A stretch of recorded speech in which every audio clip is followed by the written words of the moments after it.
Hi everyone, welcome back to my channel Ajar concept classes. आज हम Cramer's rule पढ़ेंगे और हम कुछ इक्वेशन सॉल्व करेंगे 3 वेरिएबल का। ठीक है, 2 वेरिएबल का इक्वेशन हम कैसे सॉल्व करते हैं वो हम सीख चुके थे पिछले लेक्चर में। तो अगर आप वो वीडियो नहीं देखे हैं तो पहले वो वीडियो देख लीजिए प्लेलिस्ट में, ताकि ये समझने के लिए आपको ज़्यादा आसान होगा। ठीक है, तो चलिए शुरू करते हैं।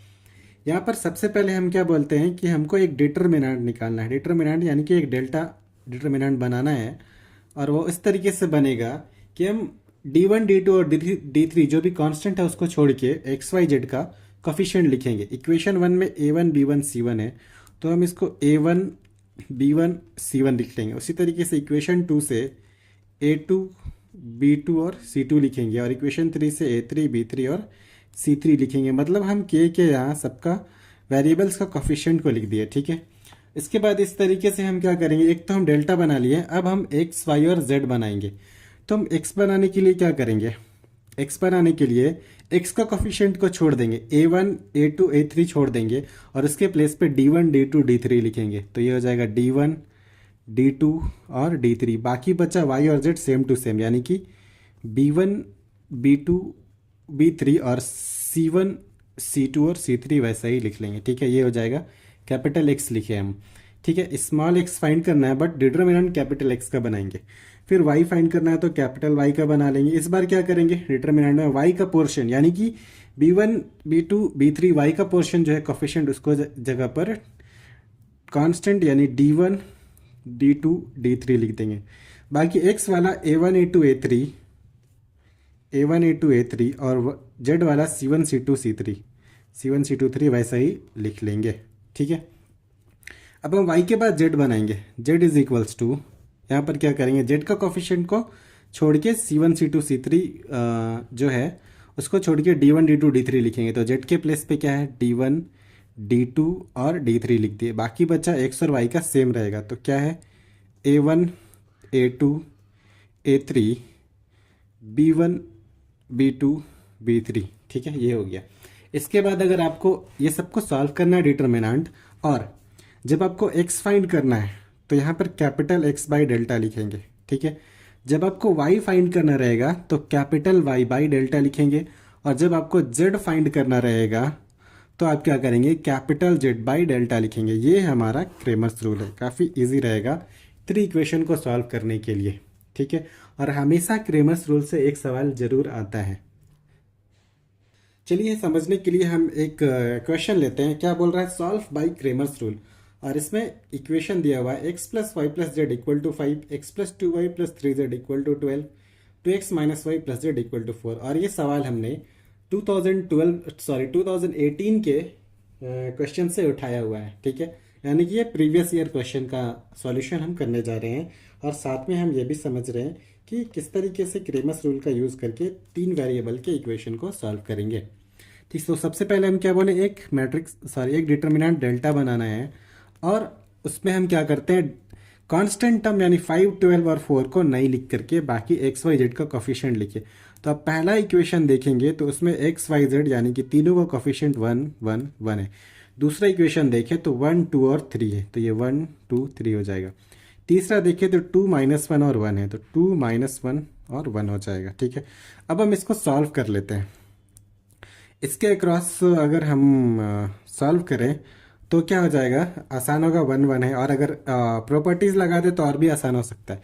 ठीक है, हम आपको डायरेक्टली बताते हैं, आपका मन करे तो आप प्रॉपर्टीज भी लगाइए। चलिए 1 को लिखिए, तो 1 का रो कॉलम को छोड़ के 2 3 -1 1 हो जाएगा। तो ये 2 3 -1 और 1 लिख लिए। ठीक है, माइनस अल्टरनेट साइन बदलते हैं। अब ये 1 को लिखते हैं, तो इस ये रो कॉलम छूट जाएगा, तो 1 3 2 1 1 3 2 1 हो जाएगा। उसी तरीके से ये वाला 1 लिखते हैं पॉजिटिव साइन के साथ, तो ये छोड़ देंगे, तो 1 2 2 -1 1 2 2 -1। इसको सॉल्व करते हैं, क्रॉस मल्टीप्लीकेशन।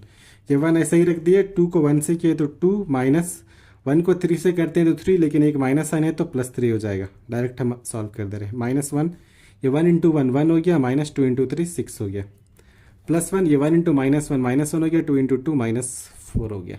ठीक है, तो ये आपका 2 + 3 5 × 1 5, 1 -6 -5 × -1 +5, फिर ये -1 -4 -5 इंटू +1 -5, ये आपका फाइनली 5 आ रहा है। ठीक है, ये डेल्टा तो मिल गया।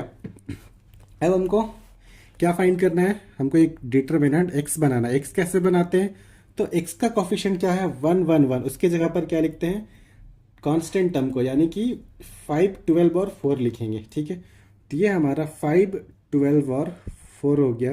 बाकी बचा वाई जेड वैसे ही 1 2 -1 और 1 3 1। ठीक है, ये x हो जाएगा। अब ये x को सॉल्व करें, 5 ये फर्स्ट वाली को ही लेते हैं हम, एक को प्रैक्टिस रखते हैं तो उसके लिए आसान पड़ता है। तो ये दोनों को छोड़ देंगे इस तरीके से, तो 2 3 -1 1 बच रहा है। तो ये हो गया आपका 2 3 -1 1। इसके बाद माइनस साइन देके ये वाला 1 लिख लिए, तो ये दोनों छोड़ दिए, तो 12 3 4 1, 12 3 4 1। ठीक है, अब प्लस साइन देंगे क्योंकि माइनस ये यहाँ पे लिख चुके हैं, तो +1, ये दोनों छोड़ दिए, तो 12 2 4 -1, 12 2 4 -1। इसको सॉल्व करते हैं। ये 5 ऐसे ही रखते हैं, क्रॉस मल्टीप्लिकेशन 2 इंटू 1 2 -1 इंटू 3 +3 हो जाएगा। -1 12 इंटू 1 12 -4 इंटू 3 12, +1 12 इंटू -1 -12 -4 इंटू 2 8। ठीक है, तो ये हो गया हमारा 3 + 2 5 5 इंटू 5 25, डायरेक्ट लिख लेते हैं। -12 -12 0 इंटू -1 0 ही रह गया, प्लस -12 -8 -20, ये प्लस माइनस माइनस, तो 20 में से 25 में से 20 माइनस कर दे तो हमको -5 मिलता है। ये कैपिटल x हो गया। इस तरीके से हम y निकालेंगे, डिटर्मिनेंट कैपिटल Y। ठीक है, तो y के लिए क्या करेंगे, y का कोफिशिएंट को छोड़ देंगे इसमें डेल्टा में। देखिए यहाँ पे क्या 1 2 2, x का वैसे ही लिख देंगे 1 2 2। फिर y का 1 2 -1 की जगह पर क्या करेंगे कि 5 12 और 4 लिखेंगे, ये वाला 5 12 और 4। तो ये हो जाएगा आपका 5 12 4। बाकी z भी वैसे ही रहेगा। z कितना था, z था हमारा 1 3 और 1। ठीक है, तो ये हो गया 1 3 और 1। इसको भी सॉल्व कर लेते हैं। तो इसको सॉल्व करेंगे, इसी के क्रॉस करते हैं, तो ये 1 हो गया। अब हम ये दोनों छोड़ दें तो 12 3 4 1, 12 3 4 1, माइनस साइन 5 को लिख दिए, तो 2 3 1 1, ये 2 3 1 1 हो गया। फिर +1 लिखे, ये दोनों छोड़ देंगे, 2 12 1 4। ठीक है, 2 12 1 4। अब हम इसको सॉल्व करेंगे, तो 1 को ऐसे ही रखिए, 12 into 1 12 -4 into 3 12, -5 2 into 1 2 -3 into 1 3, +1 2 into 4 8 -1 into 12 12। तो 12 12 ये 0 हो गया। ये 2 इससे 3 घटा दिया, -1 इंटू -5 +5, और ये 8 में से 4 घटा दिए तो ये हो जाएगा -8 में से 12 घटा दिए तो ये -4 इंटू 1 -4, ये 1 बच रहा है। ठीक है, अब हम आते हैं z के लिए। तो z के लिए क्या करेंगे कि हमारा डिटर्मिनेंट में ये 1 3 1 की जगह पर 5 12 4 हो जाएगा, बाकी सबको वैसे ही लिखेंगे। ठीक है, तो हम इसको लिखते हैं। ठीक है, तो अभी हम क्या करेंगे, z लिखते हैं। तो z के लिए कैसा करेंगे, z के लिए x1 y1, यानी कि ये 1 1 2 1 2 -1 और 1 3 1 जो z है इसके जगह पर 5 12 और 4 हो जाएगा। ठीक है, अब इसको हम सॉल्व करते हैं। तो ये 1 को ले लिए, तो ये दोनों छोड़ देंगे इस तरीके से, तो 2 12 -1 4, ये 2 12 -1 4। फिर माइनस साइन देखिए, ये 1 लिख लिया, अल्टरनेट साइन बदल दिए, ये दोनों छिपा देंगे। 1 12 2 4, 1 12 2 4, फिर प्लस साइन 5 लिख दिए, ये दोनों छिपा दिए। 1 2 2 -1, 1 2 2 -1। अब इसको सॉल्व करेंगे, तो ये 1, ये 4 इंटू 2 8, -12 इंटू 1 -12 और एक माइनस पहले से, तो +12 हो जाएगा। -1 4 into 1 4, -12 into 2 24, +5 2 into 1 into -1 -2 into 2 -4। ये 12 8 20 हो गया, इंटू 1 20 रह गया।